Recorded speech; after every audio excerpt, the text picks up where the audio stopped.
வணக்கம். இது தடம் நியூஸின் மதிய நேர செய்திகள். செய்தியாசிரியர் அரியராசா தினேஷ். வாசிப்பவர் ஞானதீபம் கிரிசாந்த். முதலில் தலைப்புச் செய்திகள். லேப்ஸ் எரிவாயு விலை திருத்தம் குறித்து வெளியான தகவல். சிரேஷ்ட பிரஜைகளுக்கான வங்கி வட்டி விகிதம் குறித்து வெளியான அறிவிப்பு.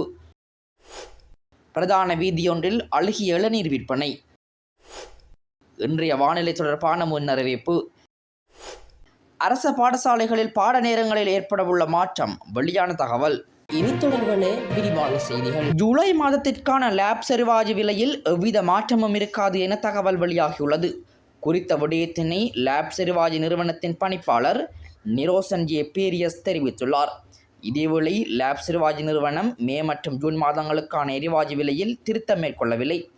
இந்நிலையில் ஏப்ரல் மாத விலை திருத்தத்தின் போது 12.5 கிலோ சிலிண்டரின் விலையானது 420 ரூபாவினால் அதிகரித்து 4100 ரூபாவாக நிர்ணயிக்கப்பட்டது.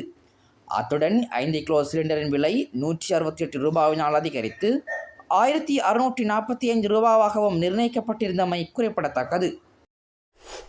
12 மாத நிலையான வைப்புத் தொகைகளுக்கு 3% அதிக வட்டி வழங்கும் சிரேஷ்ட பிரஜைகளுக்கான சிறப்பு வட்டி திட்டம் இன்று முதல் நடைமுறைக்கு வருவதாக நிதி அமைச்சு அறிவித்துள்ளது. 2025ஆம் ஆண்டுக்கான வரவு செலவு திட்டங்களின் கீழ் இந்த திட்டத்திற்கு அமைச்சரவை ஒப்புதல் அளித்துள்ளது. இந்த திட்டம் சிரேஷ்ட பிரஜைகளுக்கு அவர்களின் நிலையான வைப்பு சேமிப்பில் மேம்பட்ட வருமானத்தை வழங்குவதன் மூலம் மேலதிக நிதி ஆதரவை வழங்குவதை நோக்கமாக கொண்டுள்ளது என்று நிதியமைச்சு ஒரு அறிக்கையில் தெரிவித்துள்ளது. அதிக வாழ்க்கை செலவு, குறைக்கப்பட்ட சந்தை வட்டி விகிதங்கள் மற்றும் சிரேஷ்ட பிரஜைகள் எதிர்கொள்ளும் நிதி சவால்கள், குறிப்பாக சுகாதார செலவுகள் போன்ற அத்தியாவசிய செலவுகளை நிர்வகிப்பதில் பல முக்கியமான காரணிகளுக்கு பதிலளிக்கும் விதமாக நிவாரணம் வழங்க முடிவு செய்யப்பட்டது. அதன்படி பாதிக்கப்படக்கூடிய குழுவை ஆதரிக்க வேண்டியதன் அவசியத்தை உணர்த்தும் இந்த திட்டத்தின் மூலம் வசதிகளை வழங்குவதற்கு அரசாங்கம் முன்னுரிமை அளித்துள்ளது. அதன்படி சிரேஷ்ட பிரஜைகளுக்கான சிறப்பு வட்டி திட்டம் 60 வயது அல்லது அதற்கு மேற்பட்ட இலங்கை குடிமக்களுக்கு திறந்திருக்கும் எனவும் சுட்டிக்காட்டப்பட்டுள்ளது. இந்த திட்டத்தின் கீழ் நிலையான வைப்புத் தொகைகளை ஜூலை 1, 2025 முதல் டிசம்பர் 31, 2025 வரையிலான காலகட்டத்தில் திறக்கலாம். மேலும் அத்தகைய அனைத்து வைப்புத் தொகைகளும் 12 மாத நிலையான வைப்புத் தொகை காலத்தை கொண்டிருக்க வேண்டும் எனவும் குறிப்பிடப்பட்டுள்ளது. பங்கேற்கும் வங்கிகளின் எண்ணிக்கையை பொருட்படுத்தாமல் இந்த திட்டத்தின் கீழ் வைப்புத் தொகைகளின் மொத்த மதிப்பு ஒரு வைப்புத் தொகையாளர்களுக்கு 1 மில்லியன் ரூபாவுக்கு அதிகரிக்காமல் இருக்க வேண்டும் என்பதும் குறிப்பிடத்தக்கது. அழுகிய இளநீரை விற்பனை செய்த நபருக்கு எதிராக சுகாதார பிரிவினர் சட்ட நடவடிக்கையை மேற்கொண்டுள்ளனர். கிண்ணியா பிரதேச சுகாதார வைத்திய அதிகாரி அலுவலக பிரிவுக்குட்பட்ட திருகோணமலை மட்டக்களப்பு பிரதான வீதியில் அமைந்துள்ள இளநீர் விற்பனை செய்யப்பட்ட பழக்கடை ஒன்றில் சுகாதார அதிகாரிகள் அதிரடியாக சோதனை நடவடிக்கையை மேற்கொண்டனர். கடை உரிமையாளர் புதிய இளநீர்களை வெளியே காட்சிக்கு வைத்துவிட்டு பழுதடைந்த இளநீர்களை வாடிக்கையாளர்களுக்கு விற்று வந்தமை சோதனையின் போது தெரிய வந்துள்ளது. இன்றைய தினம் நுகர்வோர் ஒருவர் வாங்கிய இளநீர் பழுதாகி இருந்ததை அடுத்து அவர் கடை உரிமையாளரிடம் இது குறித்து கேள்வி எழுப்பியுள்ளார். இதற்கு உரிமையாளரின் பதில் சந்தேகத்தை ஏற்படுத்தியதால் குறித்த நுகர்வோர் உடனடியாக கிண்ணிய சுகாதார அதிகாரிகளுக்கு தகவல் தெரிவித்துள்ளார். இதனையடுத்து கிண்ணிய சுகாதார பிரிவினர் அடங்கிய குழு ஒன்று உடனடியாக சம்பவ இடத்திற்கு விரைந்து வந்து குறித்த கடையில் சோதனை நடத்தியது. சோதனையின் போது பாவனைக்கு உதவாத ஏராளமான இளநீர்கள் கண்டுபிடிக்கப்பட்டுள்ளன.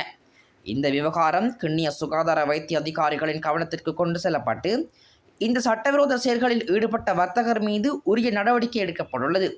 மக்களின் ஆரோக்கியத்தை பாதிக்கும் இவ்வாறான செயல்கள் ஒருபோதும் அனுமதிக்கப்பட மாட்டாது என கிண்ணிய பிரதேச சுகாதார அதிகாரி AM அஜித் தெரிவித்துள்ளார்.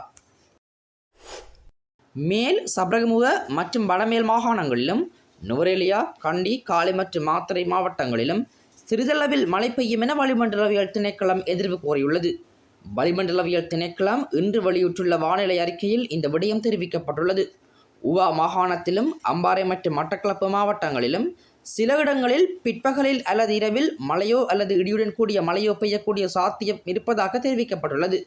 மத்திய மலைநாட்டின் மேற்கு சரிவு பகுதிகளிலும் வடக்கு, வடமத்திய மற்றும் வடமேல் மாகாணங்களிலும் திருகோணமலை மற்றும் ஹம்பாந்தோட்டை மாவட்டங்களிலும் அவ்வப்போது மணித்தியாலத்திற்கு 30 தொடக்கம் 40 கிலோமீட்டர் வேகத்தில் ஓரளவு பலத்த காற்று வீசக்கூடும்.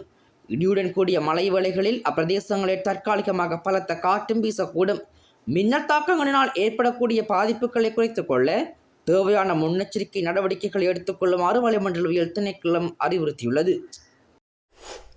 அரசு பாடசாலைகளில் ஒரு பாடத்திற்கான கற்பித்தல் நேரத்தை 45 நிமிடங்களிலிருந்து 50 நிமிடங்களாக அதிகரிப்பது குறித்து கவனம் செலுத்தப்பட்டு வருவதாக கல்வி பிரதி அமைச்சர் மதுர செனரவித்ன தெரிவித்துள்ளார்.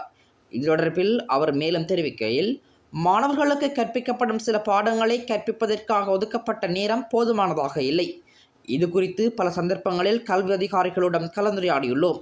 இந்த வாரம் ஆரம்பிக்க திட்டமிடப்பட்டுள்ள ஆசிரியர் பயிற்சி கல்வி திட்டங்களின் போது இது குறித்து இறுதி முடிவு எடுக்கப்படலாம் எனவும் பிரதி அமைச்சர் சுட்டிக்காட்டியுள்ளார். மேலும் பாடசாலை நேர நீடிப்பு தொடர்பாக இதுவரை கல்வி அதிகாரிகளுக்கு வழிகாட்டுதல்கள் அனுப்பப்படவில்லை எனவும் அவர் தெரிவித்துள்ளார்.